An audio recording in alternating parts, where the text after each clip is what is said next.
Komisi 2 DPRD Kota Probolinggo gelar rapat dengar pendapat atau hearing Jumat 22 Januari 2021 guna membahas surat edaran wali kota. RDP digelar berdasar surat dari beberapa pelaku usaha yang mengeluhkan kebijakan wali kota mengenai pembatasan jam malam. Sejak diterbitkannya SE tertanggal 12 Januari 2020, banyak keluhan dialami oleh pedagang. Tadi siang hadir pula Paketo atau Paguyuban, Kafe dan Resto, serta Asosiasi Pedagang Kaki Lima atau APK5. Menurut keterangan Agus, Ketua Paketo, Kota Probolinggo, menyampaikan bahwa sejak diterbitkannya SE 10 hari lalu, yakni diberlakukannya buka usaha dari jam 7 pagi hingga 8 malam, dianggapnya tidak tepat sasaran, dan dalam pengaplikasian di lapangan masih banyak kendala. Agus menambahkan ketika pemberlakuan SE tersebut, pihaknya juga mengalami kerugian bagi pemilik usaha, seperti merumahkan para karyawan yang sudah kami lakukan dan omset juga menurun drastis.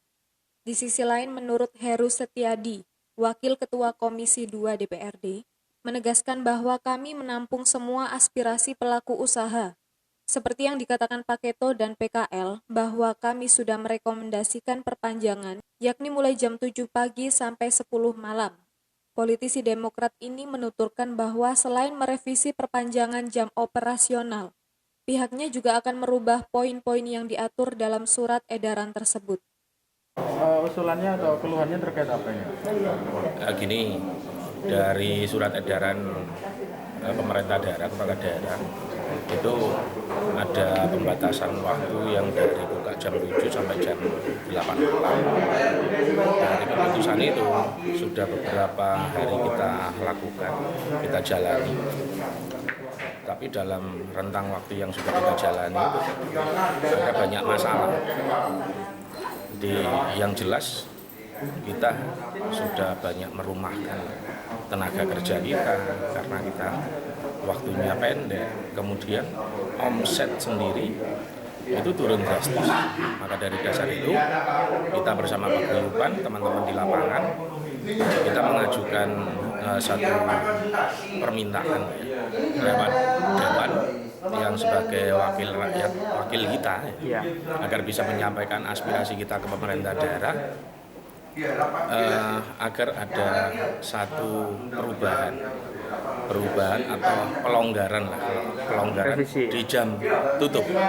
Berarti melihat para pedagang kafe dan restoran memang ada kejanggalan dari surat edaran itu ya Pak? Iya, jadi kalau kita baca masing-masing klausulnya itu memang ada satu kerancuan. Di sisi lain tidak boleh menerima dine-in atau makan di tempat, tapi di sisi lain seolah-olah menyarankan tidak boleh atau harus mempergunakan prokes yang benar. Nah, dalam kata mempergunakan prokes yang benar kan berarti pengunjung harus datang. Ya. Tapi di sisi lain pengunjung tidak boleh makan di tempat seperti itu. Ya, terima kasih Pak. Okay. Rekomendasi dari Komisi 2 seperti apa Pak?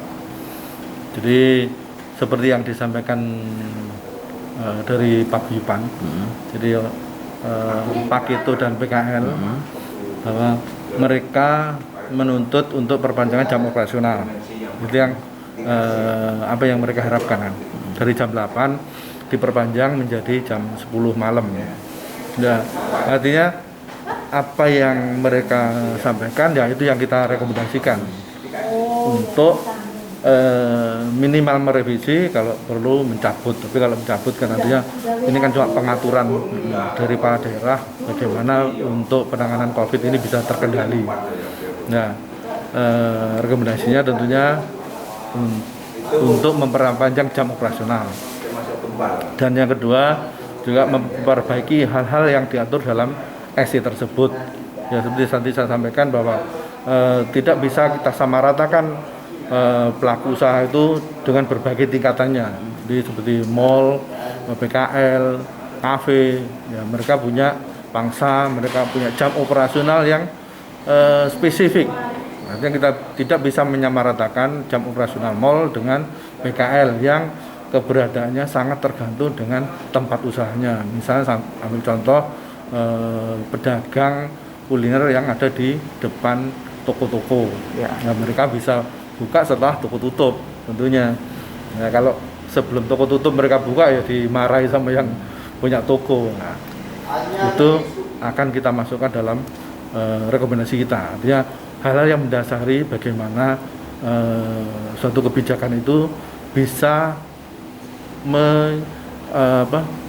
secara filosofis bisa merasakan pelaku usaha. Dari Probolinggo, Mas Udi NTV Kita melaporkan.